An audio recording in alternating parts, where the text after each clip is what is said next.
Selamat berjumpa kembali bersama kamera liar. Nah, di sini akan mengulas kembali tentang perikanan, ya, tentang perikanan.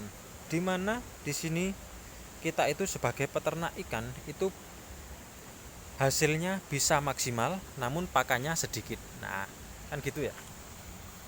Hasilnya maksimal, tapi pakannya sedikit. Apakah bisa? Bisa ya menurut saya ya. Asalkan kita itu tidak ditarget ya. Asalkan kita itu tidak ditarget. Yang terpenting adalah itu. Ikan itu kan sistemnya itu pokoknya dia bisa berenang ke sana kemari, meskipun tidak kita kasih makan, dia kan bisa nyari makan sendiri sebenarnya ya. Dengan alasan kolam tersebut alami, dalam artian airnya itu mengalir terus dari sungai yang sana mengalir ke sini, kemudian keluar. Pokoknya itu sirkulasinya baru terus untuk eh, untuk airnya. Maka di situ adalah plankton-plankton yang dari sungai ya.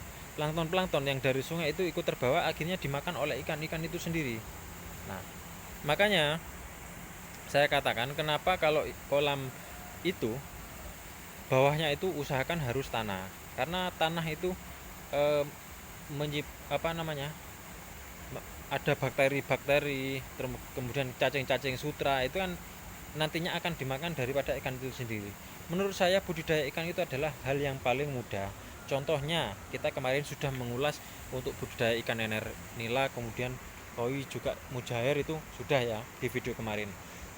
Kemudian pakan alternatifnya pun juga sama di situ ya. Kita jelaskan juga azola itu seberapa penting bagi eh, pakan ikan itu sendiri. Nah, namun di sini kita sedikit menggali ilmu dengan eh, apa yang sudah kita pelajari dari sebelum-sebelumnya. Nah, dan hasilnya pun juga memuaskan ya. Salah satu contohnya di sini adalah ikan lele. Nah ya, ikan lele. Ini kalau ikan lele kan suasananya sunyi ya, padahal di bawah itu eh, banyak sekali predatornya. Nah, untuk lele itu sendiri sebenarnya ini karena kolamnya itu sudah tidak ada lagi tempatnya. Di sini cuma hanya saja kita budidayanya itu sedikit ya. Ini sekitar dulunya itu sekitar kasih 40 ekor ya. Ini dengan ukuran sekitar durung tak pakani lele nih. Sekitar 1 meter kali berapa ini? 1 meter kali 3 meter ya untuk untuk kolamnya di sini. Nah, dalam 40 ekor itu hasilnya itu maksimal ya. Jadi tidak ada yang mati sama sekali. Terus kemudian pakannya juga kita itu karena pengeluarannya tidak ditarget, untuk pakannya juga itu tidak sentrat ya. Nah, ini pakannya juga hanya cool. Nah, ini dikasih makan sentrat kebetulan itu biar kita bisa lihat untuk berapa besarnya lelenya yang ada di sini. Nggak kelihatan ya, nggak kelihatan.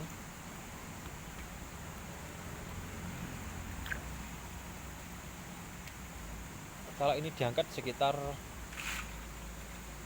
lengan ya. Sak lengan pak, yo, enak yo. Ada sekitar 1 lengan, 1 lengan remaja. Berapa bulan? Telungulan. Nah, untuk pembesarannya itu dulu beli sekitar 1 jempol kaki. 1 kilo sih, satu. Nah, 1 kilo itu isi 13 ya. Nah, kalau di sini 18. Nah, wolulas ada 18 biji dalam 1 kilo. Kita itu beli bibitnya. Selama sekitar 3 bulan itu udah ada 1 kilo 3. Satu kilo itu sekitar isi 3, isi 4 gitu ya. Cukup besar ya. Cukup lumayan. Untuk pakannya itu di sini kita pakai, di sini kita sebarin enceng gondok, kita juga sebar keong itu ya. Tuh, ada keong juga, itu pakan alternatifnya. Keongnya makan enceng gondok, terus kemudian nanti kalau keongnya besar, oh, Keongnya itu kita cacah nanti ya, kita kita cacah, kemudian kita kasih makan di sini juga ya. Nah, pakannya juga tidak beli, keongnya juga nyari ya. Hmm? Apa nih? Lele aslinya gak gelem. Enceng gondok. Oh, karena kebiasaan mungkin ya.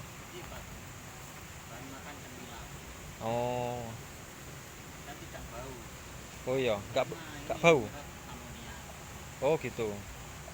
Kata-kata bapak itu eh, enceng gondok itu menyerap amonia ya. Saya juga belum tahu apa itu amonia. Yang jelas ini kalau yang saya tahu itu gini. Ini dikasih keong, keongnya itu makan enceng gondoknya, gitu kan? Bocel-bocel semuanya untuk enceng gondoknya.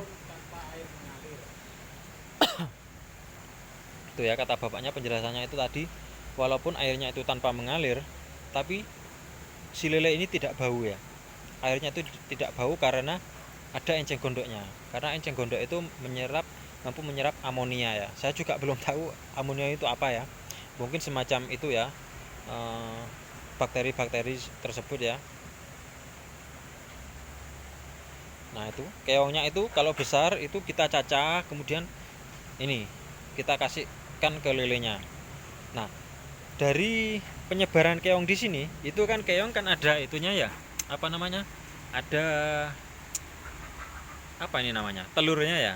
Keong itu kan bertelur, kalau musim telur dia bertelur itu nempel-nempel di dindingnya itu.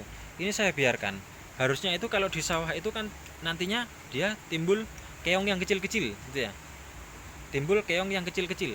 Nah tapi di sini kemarin itu kapan hari kita ganti airnya ya, karena kasihan sudah terlalu butek ya, dan juga melihat berapa besarnya untuk lelenya juga kita hitung jumlahnya juga sama dengan seperti yang kita sebar ya, 40 ekor.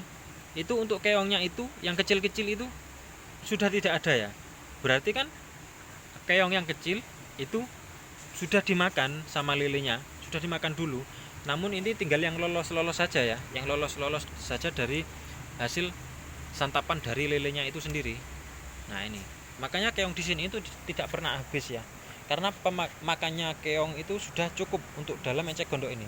Tuh bisa bisa dilihat ya, untuk keongnya itu. Kalau yang remaja-remaja besar-besar itu nempel-nempel di enceng gondok semuanya. Nah ini krepak-krepak itu ya, itu kan dimakan keongnya. Ya.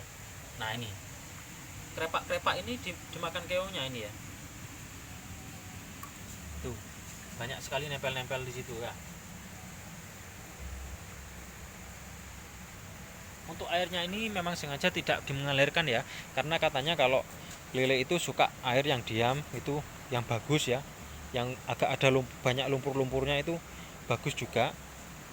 Tapi kalau kita itu bisa memaksimalkan, daripada kita atasnya itu dikasih pakan apa namanya, kotoran ayam itu ya, saya agak gini, agak jijik eh, karena ini dikonsumsi sendiri, makanya agak jijik ya kalau kita makan kotorannya ayam itu. Sorry, bukan makan kotorannya ayam, makan makan lilinya maksudnya, karena lilinya kan makan kotorannya. Sebenarnya tidak apa-apa ya, sama rasanya, rasa lele, cuman pola makannya saja yang ini, yang jadi masalah buat kita. Nah ya, ini untuk budidaya lele seperti ini. Ini sementara ini mau dipelajari dulu, seberapa bagusnya perputarannya antara kita kasih makan keong ya, kita kasih makan keong, terus kemudian dengan kita kasih sentrat itu berapa perbandingan lamanya. Dalam waktu 3 bulan pun si lele ini dalam 40 ekor itu kebetulan ya, memang kebetulan ya, kebetulan atau memang rezeki atau memang bagus ya, ini dalam penyebaran 40 ekor dan tidak ada yang mati sama sekali. Kalau yang besarnya itu rata-rata sama ya, yang mungkin ada satu dua yang kerdil itu ya, dalam artian itu kalah makan, atau memang dia itu dari bibit kecil, atau memang si lelenya itu memang lele kerdil, itu kita kan nggak tahu ya, Kita itu pokoknya beli awalnya itu rata ya, sekitar 1 jempolan jari, katanya bapak tadi, jari kaki itu sekitar kalau 1 kilo isinya sekitar 17 sampai 18 biji, 18 ekor maksudnya. Nah sekarang dalam waktu 3 bulan itu sudah 1 lengan. Ya wis lumayan lah ya, bisa untuk ditiru. Ini alternatifnya untuk pakannya. Pokoknya kalau kita beternak lele itu sabar lah intinya. Sama dengan petani ya, kita hasilnya itu nunggu berapa bulan berikutnya. Ya kalau memang benar-benar peternak ya besarkan saja untuk ininya, untuk apa namanya, untuk kolamnya, kemudian ikannya kasih yang banyak juga, terus kemudian keongnya juga kasih yang banyak, enceng gondoknya juga kasih yang banyak, kita tinggal ngontrolnya ya. Kalau di sini kan enggak, ini dibuat sampingan saja, kalau laku ya dijual, kalau kalau kalau masih punya uang ya enggak dijual ya, terus kemudian kalau ya dikonsumsi sendiri saja di sini. Nah ini sini sambil belajar berapa perbandingannya antara kita beli sentrat dengan kita menggunakan pakan alami seperti ini. Mungkin kalau kita pakai sentrat itu hasilnya bisa lebih cepat sedikit ya untuk pembesarannya. Tapi di situ kan kita keluar biaya double. Kita beli pakan, kemudian kita beli bibit. Nah di situ yang menjadi kendala. Makanya saya katakan lagi, kalau beternak ikan, kalau budidaya ikan itu gampang sekali ya menurut saya. Saya ulangi lagi, kalaupun kita itu lupa tidak mengasih makan 1 hari 2 hari ya, kalau 2 hari bukan lupa, itu namanya tidak niat budidaya. 1 hari itu kita tidak khawatir ya, ikan itu tidak akan lebih kurus setiap harinya. Ikan tersebut setiap harinya akan bertambah besar, walaupun tidak terlalu pesat ya. Kita itu kalau budidaya ikan, kecuali kalau kita itu budidaya kelinci, itu kan kita harus ngarit ya. Kalau dia tidak dipakanin ya dia semakin kurus. Kalau ikan itu tidak, ya bener dia itu kelihatan kurus-kurus, tapi dia itu sebenarnya tambah besar, perkembangannya itu lambat ya. Dan untuk meminimalisir matinya itu juga semakin kecil daripada kita itu budidaya kelinci dan yang lain-lain ya. Kalau ayam bisa juga ya, kalau ayam itu bisa juga kita lepaskan, dia lepas kemudian sore pulang ya. Untuk resiko kehilangannya kalau ayam itu besar ya kalau kita itu lepas. Nah jadi di situ yang menjadi kendala. Makanya kalau budidaya apapun itu bibitnya itu usahakan kita beli yang benar-benar bagus ya. Bibitnya itu kita beli yang benar-benar bagus, jangan yang terlalu kecil, juga jangan yang terlalu besar ya. Jadi yang sekiranya dia itu dilepaskan tinggal hidupnya saja lah ya, bahasanya itu begitu. Oke, ini ya. Jadi di sini saya ulangi lagi, perputaran di dalam kolam lele di sini itu adalah sistemnya memutar. Jadi kalau kita itu mau budidaya, kasih enceng gondok, kemudian pakai kasih keong ya, kasih keong, kemudian dia nanti keongnya besar kita cacah lagi ya. Yang kecil-kecil nanti keongnya juga akan dimakan sama lelenya. Oke, mungkin itu saja, sudah sore, kita mau pulang. Terima kasih, jangan lupa like dan subscribe.